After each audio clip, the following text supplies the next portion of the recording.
तीन दामाद की सास पार्ट 2। अब तक आपने सुना कि कावेरी जी अपनी तीनों बेटियों ईशा, मोहिनी और सुहाना की शादी तीन घर जमाई लड़कों के साथ करवा देती है। उन्हें लगता है कि ये लड़के शायद घर का कामकाज संभाल लेंगे, लेकिन उनके तीनों घर जमाई बहुत आलसी थे। वो नौकरी भी नहीं करते थे और बाहर का काम भी नहीं।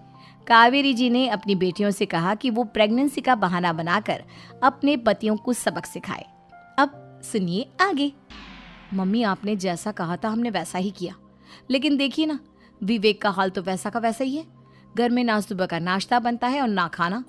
नौकरी पर जाने की बात करूं तो खाने को दौड़ते हैं मुझे। हाँ मम्मी, मैंने भी सुमित को कितनी बार कहा कि अगर नौकरी नहीं करनी तो कोई छोटी सी दुकान ही खोल लो। घर का खर्चा कैसे चलेगा? देखो दोपहर के 12 बजने आए और जनाब अभी तक सो रहे हैं। हाँ मम्मी, ईशा और सुहाना ठीक कहती हैं। अविनाश का भी यही हाल है। जब मैंने अपनी प्रेगनेंसी के बारे में कहा तो मुझसे कहने लगा, अरे दूसरी लड़कियां तो 9-9 महीने तक नौकरी करती है, बस डिलीवरी के टाइम छुट्टी लेती है। मोहिनी, तुम भी नौकरी करो। अब मुझे कहाँ नौकरी मिलेगी? मम्मी बताओ, अब मैं क्या करूँ? हे भगवान, क्या सोचकर घर जमाई दामाद लाई थी मैं कि मेरी बेटियां मेरे पास रहेंगी और खुश रहेंगी, लेकिन इन आलसी दामादों ने तो हमारी जिंदगी को भी प्रॉब्लम में डाल दिया है। मैं तो कहती हूँ मम्मी, हम लोग वापस अपनी जॉब पर जाना शुरू कर देते हैं। बता देते हैं इन लोगों को कि हमने प्रेगनेंसी का बहाना किया है। नहीं नहीं बेटा, ऐसी गलती भी मत करना। अगर तुमने ऐसा किया तो इन तीनों की आदत और ख़राब हो जाएगी। अरे आज नहीं तो कल कभी तो तुम प्रेग्नेंट होगी, तब वापस यही प्रॉब्लम आएगी। तब क्या करोगी तुम तीनों? हाँ मम्मी, आपकी बात तो बिल्कुल सही है। इन लोगों को तो सुधारना ही पड़ेगा। लेकिन कैसे?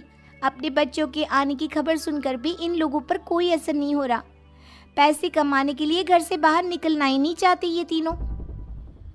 अब मेरे दिमाग में एक प्लान आया है। तुम तीनों चिंता मत करो, उन तीनों को बुलाओ, फिर मैं बात करती हूँ। थोड़ी देर बाद कावेरी जी अपने तीनों दामादों को सामने बुलाकर अपनी बात कहना शुरू करती हैं। अविनाश, सुमित और विवेक, देखो बेटा, मैं ना तुम तीनों से बड़ा प्यार करती हूँ, इसीलिए तो तुम्हें घर जमाई बना कर रखा है मैंने। अरे मम्मी जी, सीधे सीधे कहिए ना, क्या बात है? प्यार तो हम भी आपको बहुत करते हैं। अरे मम्मी जी, आपकी इज्जत भी बहुत करते हैं। अरे भाई, आपके जैसी सास और कमाने वाली बीवी सबको मिलती है क्या? हाँ मम्मी, विवेक और सुमित ठीक कह रहे हैं। आपकी बेटी से शादी करके मेरी तो ज़िंदगी ही अच्छी हो गई है। जानती हूँ मैं,